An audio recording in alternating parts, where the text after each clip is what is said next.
Hi everybody, this is Luna Michaels, Esoteric Astrologer. I am hoping my video comes out a little better than I did last time. Mercury is retrograde, but I'm using a new technique, so hopefully give me some feedback upon that. Okay, so let's talk about Mercury retrograde. Mercury is turning retrograde actually on October 3rd or 4th at 2 degrees of Scorpio, and it retrogrades back to on the 24th. It'll go direct at 17 degrees of Libra. So that's the basic Mercury retrograde pattern. If you know about how Mercury does its little dance before retrograde and then after, we'll go into that just to give you those dates. So we look at, okay, when does Mercury catch up with itself? That's going to be on November 10th when it gets to 2 degrees of Scorpio again and starts covering new territory. That helps tidy things up even more from a Mercury retrograde. And the pre-retrograde time, we say, okay, when was Mercury 17 degrees of Libra, the point at which it was going to retrograde back to, but before it retrograded? A little confusing, but that was the 15th of September. So we could say that's that umbrella time, before the retrograde. And sometimes people think that the retrograde time, the time before the retrograde is worse than the actual retrograde for them in terms of third dimensional machinery things and all. And as usual, just to say, some people say, oh no, Mercury's retrograde again. Remembering Mercury is the trickster, just kind of going with the flow with the third dimensional type things. But fourth dimensionally, it's a great time for meditation. It's a great time for introspection, investigating your subconscious, especially with it starting to retrograde in Scorpio and retrograde back into Libra. It can have a lot to do with issues of self-love, about relationship patterns, even about money, spending money and things like that, because Scorpio represents money, and then Libra's ruled by Venus, which is beautiful things, and about how you value what you spend your money on, that kind of thing. But definitely a lot to talk about with relationships because so much else is going on with the sign of Libra. I'm an Aquarius but have moon and rising Libra, so I found this really sweet necklace. I said, well, I'll wear it since we're doing the Libra stuff, and I'm an honorary Libra, as I call people with a lot of emphasis on another sign in their chart that's not their sun sign. Okay, so let's talk about all the stuff going on. Let's talk about the lunar, there's a total lunar eclipse on the 8th of October. And I don't want this to get too complicated, but there's so many planets gathering around that point. So the sun sign will be 15 degrees of Libra, and the moon will be 15 degrees of Aries when that happens on the 8th. And make sure I've got that exactly right. Yes, it is 15 degrees. So eclipses in general are about that deep into the subconscious. So we got a total lunar eclipse happening when we're having Mercury retrograde. So it's introspection. And all eclipses are often about relationships because they're always, the full moon ones like this with the opposition. But this one has a lot to do with relationships also because it's Libra Aries, about my needs versus your needs, codependent issues, I was just talking with a friend who was saying like, well, I could settle for this in the relationship. And it's like, but why? Why?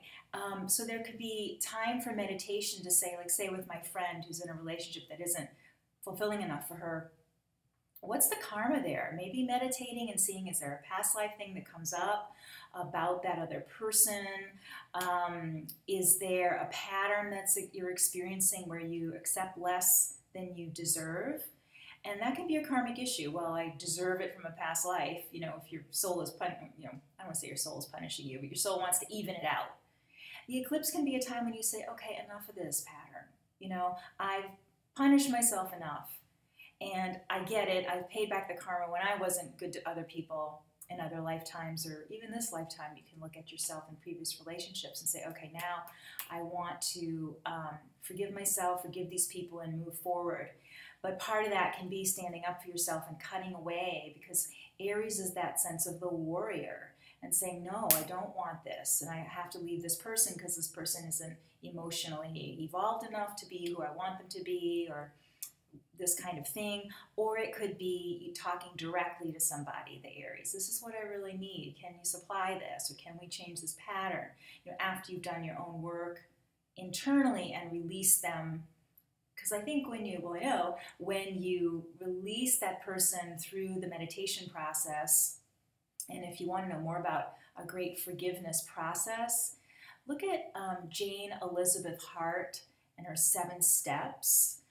You can find that on the Center for Enlightenment website, which is cfenlightenment.org. And so when you do that forgiveness and then talk to the person in, quote, real life, there's more of a shift that's happened because you've released your locked-in view of them. This is how they always are. And that it leaves room that they could change. That person has free will. They may not choose to change. But at least you've allowed them that they could step into it. Your mind can accept them moving into it. And it's like if there's a space there in your mind, sometimes that person does move forward into the new possibility. And you can move forward together. Other times it's like, nope, I want to be the way I am. And you say, okay, then I'm going to go find somebody who's going to be magnetically attracted to this space I put in. That person you're with, right when you did the forgiveness work, might not fit in to that space, but somebody else will like magnetize right into that vacuum. You've created a space of possibility. It's an empty space, and nature wants to fill that vacuum. So that's something to think about with this eclipse. Now, this eclipse is a little complicated because we've also got the planet Uranus, which is in Aries. So Moon in Aries can be temperamental anyway. Moon conjunct Uranus is very temperamental. The Moon being the emotions and Uranus being chaos or now, it's very instant. On one great level, the Moon next to Uranus can break old patterns. Uranus breaks them because the Moon puts a pattern into place. It's habits, like the tides in and out, or whatever, day and night, all those Moon things. Then Uranus can break the pattern. So in that way, it's great. But it also can be people being very irritated and watching out for people being hair trigger temper. So even though you're having some revelations during that eclipse time around the 8th, you may have to do some meditating about that or journal writing and talk to people who are, it's almost like you can see what's going on, but if you reveal that to them, they could feel uncomfortable that you've exposed them or exposed the pattern, and they might not be as comfortable with talking about it. That you might have to wait till the Mercury direct, after the 24th, but you can certainly note everything and keep pondering stuff. So, so the fact that it's Moon in Aries next to Uranus is even more pow, pow, pow, and then it's opposing the Sun, and it's an eclipse, and then we've got, Mercury will be, Mercury's not involved with that, sorry. Venus is getting a little closer to that point too. So what's interesting to look at is, okay, when does Venus hit 15 degrees and, hit that Uranus point, which is the 11th and 12th of October, and it sort of pops up that issue. So those, you can have the revelations but through some crisis at the eclipse, and then it can be even more about relationship issues when Venus hits that point. And again, self-love, what do I deserve, is a lot of what this theme of the entire month of October is about. Because I can sort of bang the drum about the eclipse, but I just want to say too, there will be, Venus is going to, the Sun will square Pluto and oppose Uranus, and then Venus squares Pluto, opposes Uranus. That's going to happen from the 4th to the 11th of October. And, Pluto is about the power struggles, and Uranus is about changing these patterns, and Pluto can be also, this is an interesting feature of Pluto when it's working with the Sun, that it can be the fear of changing because your ego wants to stay the same. The ego wants to control you, and when you challenge the ego, it can be, no, bad things will happen if you change. And so Pluto can be that fear of change, the fear of the ego dying. But the soul wants to grow and change. So Pluto represents the fear of change, but also the force of evolution. and progression. So it's a tension that's kind of intriguing.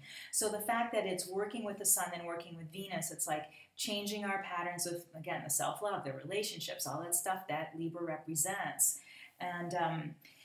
And then Uranus following the Pluto square can be like, now it can break open. Sometimes Uranus is like, screw it, I'm going to do it anyway. You know, yes, it can be just a moment of fearlessness. And my meditation teacher, Jane Elizabeth Hart, was saying last week that, you know, that's all that the universe needs, is that 1 millisecond where your consciousness is open to put that energy into you, and boom, everything changes. So Uranus can represent, like, even if you're frustrated with some things during the Pluto time and the eclipse time, then that Uranus, just that frustration and that desire, I want it to be different. Even if I'm terrified of change, there's that one little part of me that thinks it would be okay to change. The universe could kind of grasp onto that little sort of chink in the armor and put the energy into your consciousness that helps it completely open up and free you, because Uranus is about liberation. It can be chaotic because the way it liberates you can be a little messy, but it's like, oh, thank God, you know, I'm out of that prison. Like, you know, a prison break is messy. You know, someone explodes the bricks outside the prison and you run through and there's rubble and everything, but man, you got out, you know, or someone, your bunkmate, grabs you by the arm, come on, this is where we go before the guards get us, you know. But that's kind of what I think of with Uranus, because, you know, that the ego wants to keep you in that small prison and will look, uh-oh, it's going to patch up that hole so you can't slip out into the bigger consciousness, because then it can't control you. So that idea that Uranus isn't always neat and clean, like, go for it anyway, you know. So all this can start to happen. Now, all that I'm saying about the breaking free and taking the instant is terrific advice, but you have to make sure you're doing this not from a knee-jerk reaction. Feeling guided is one thing. You don't want to just go and, like, you know, get divorced instantly, or, you know, break up with someone for no reason because you stink or something. You want to do this pondering first. That's why the Pluto is good for really honestly looking at yourself, so Uranus can then break you out of the consciousness, which may also take you out of the relationship, but you don't want to just destroy relationships just to do it. You know, you don't want to be, you know, foolish in that Uranian energy, because sometimes Uranus can say, oh, you know, just because, I'm going to cause a problem just because. You say, it's for a higher growth, you want to use Uranus. Okay, now, the other thing that's fun that's happening, well, it's not so fun, is it? But the fun thing going on is Mars trining Jupiter. And that's kind of the saving grace, if you will, here with all this, you know, Libra, Aries, crash, crash stuff, is that Mars is in Sagittarius working with Jupiter in Leo. So those are fire signs, having a nice flow of energy. And those guys work well with the eclipse points. With that, so it sextiles the Libra and trines the moon in Aries and even the Uranus. So that happens at the 9th, right at the eclipse, and I think that's the thing that's really going to help move that energy smoothly. That's where, you know, Jupiter is remembering that the universe is trying to help everyone involved, you know, and so with your meditations, you know, how is this best for everyone involved? Even if you do have to end something, you're setting that person free from bad karma with you, or letting them, you know, have a better relationship with somebody else, or whatever, do the same thing they want to do with someone else. But Mars trine Jupiter also is really great for being physical, and that can be a good way to release the energy from the eclipse and all these other things going on. So you want to be careful too, because again, Uranus can be, you know, sudden things, or overdoing it. So you want to be gentle, but having a way, even if it's yoga, like really focusing the energies moving through you, even if you're not doing something overly exerting yourself, you know, it's more of how the energy is flowing. If you I practice Qigong, which I love, or you do Tai Chi or other Tantra, anything energy patterns in the body, and yoga is about that, but sometimes people focus more on doing poses. But it's the energy flow is what the Mars and Jupiter are ultimately about, so that you're just having like clear channels, like clear meridians in your body, to not feel, you know, stuck and then explosive. You want to be able to move and change smoothly. So being aware when you're exercising that you're just moving energy through you rather than just like getting out frustration and that sort of thing. But it will still move the frustration energy out and make it feel more, less blocked. Okay, so I think that is it. I do want to say also there is a partial eclipse, a little, because there's always the secondary eclipse that comes after the big one. Happens 2 weeks after, and that's on the 23rd of October, just when the sun moves into Scorpio. And Venus will be right near the sun at that time. So it's like, that's why you want to be not hurting your partner or saying mean stuff, because you'll just feel like a total loser when that other little eclipse comes. Like, oh my God, they're totally awesome. What was I thinking? So you want to be, again, clear about endings and stuff. If you are going to end a relationship, it can open the doors to a brand new relationship later in the month, or a new way of relating to that person. So, but there's a sense of, it was all worth it. I'm grateful for the moves I made, feeling comfortable in your own skin, feeling that, you like humanity again if you're feeling frustrated with people.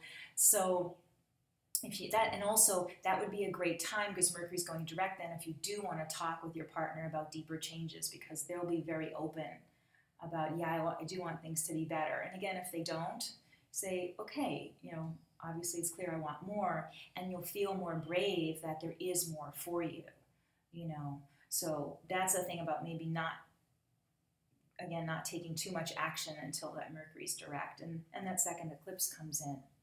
And it may sound goofy, but working with positive affirmations is wonderful during this time too, to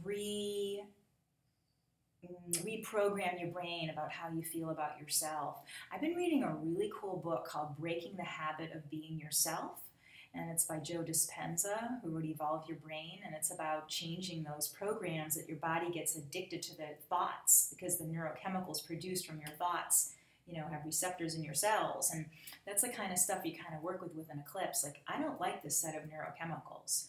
There's a million zillion possibilities for how I can feel and be and interact with others, and I don't have to do the same thing all the time. So both the Mercury retrograde and eclipses help to say, look at all these possibilities in there. You can do a million things. Why the same all the time? And are you brave enough with Uranus to jump into a new set of possibilities and feelings and quantum realities and all this kind of stuff? So there's a sense later in the month that it's like, it's not so scary to change. It's kind of okay. And if you made some changes, it'll feel really right. So that is that. If you would like a session with me, lunamichaels.com is my website, or you can email me or call through my website. I also have my little ebook that's available about spiritual steps for the signs. It's on my website. My radio show happens the first Monday of each month on bodymindspiritradio.org. .com, sorry. And you can find the archived shows there too. And, well, have a great time growing for the next month, and I'll talk to you later. Bye for now.